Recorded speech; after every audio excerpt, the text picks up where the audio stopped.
Hi hello good morning. അപ്പോൾ ഇപ്പോൾ ആദ്യം എല്ലായിടത്തും നല്ല ശക്തമായ മഴ തുടങ്ങിയല്ലേ കുറച്ച് വെയിലിന് ശേഷം.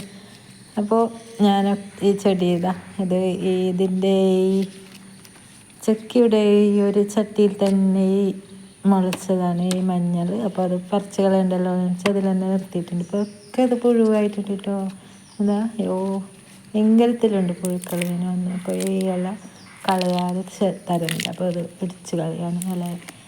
അപ്പോൾ നിങ്ങൾക്ക് ചട്ടിയിൽ ചെടികളൊക്കെ നട്ടിട്ടാകുമ്പോൾ നിങ്ങൾക്ക് എല്ലാവർക്കും ഉണ്ടാകുന്ന ഒരു സംശയമാണ്, എന്താ വളങ്ങൾ കൊടുക്കണ്ടേ. നട്ട് കഴിഞ്ഞ് കുറച്ച് ദിവസം കഴിയുമ്പോൾ നമുക്ക് വീണ്ടും ആലോചന വരും, എന്ത് വളം കൊടുക്കണം, എന്താണ് ഇതിനൊക്കെ കൂടുതൽ പൂവിടാൻ എന്ത് വളം കൊടുക്കണം, ഇങ്ങനെ. പക്ഷെ അധികം വളങ്ങളൊന്നും ആവശ്യമില്ല കേട്ടോ ഈ ചെടികൾക്കൊന്നും. ചാണകപ്പൊടിയോ അതുപോലെ വേനൽക്കാലത്താണെങ്കിൽ ചാണകം കലക്കി ഒഴിച്ചാൽ മാത്രം മതിയാവും. പിന്നെ വേറൊന്നും അധികമായി വളരെയധികം വളങ്ങളൊന്നും ആവശ്യമില്ല. ഞാനിതിന് അതുപോലും ഇടുന്നില്ല, ചാണകപ്പൊടി പോലും ഇടുന്നില്ല. മണ്ണിൻ്റെ ആ ഒരു ഇത് മാത്രമാണ്, ആ മണ്ണിൻ്റെ പോഷകം മാത്രമാണ്. വല്ലപ്പോഴും ഒരിക്കൽ ചാണകപ്പൊടി കൊടുത്താൽ മാത്രം മതിയാവും.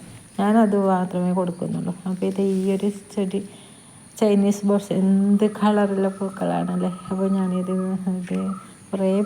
കുറേ ചട്ടിയിൽ നല്ലോണം കുറേ ചട്ടിയിലാക്കണമെന്ന് എനിക്ക് ആഗ്രഹമുണ്ട്. അപ്പോൾ ഞാൻ ഓരോന്നിങ്ങനെ പറിച്ച് നട്ടിട്ടുണ്ട് ഓരോ ചട്ടിയിൽ.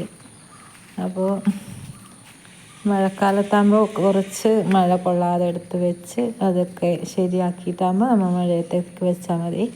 അപ്പോൾ ഈ ഒരു കളർ ചെടിയും കൂടി ഞാൻ നട്ടിട്ടുണ്ട് 2-3 ചട്ടിയിൽ. അപ്പോൾ okay, bye bye, thank you.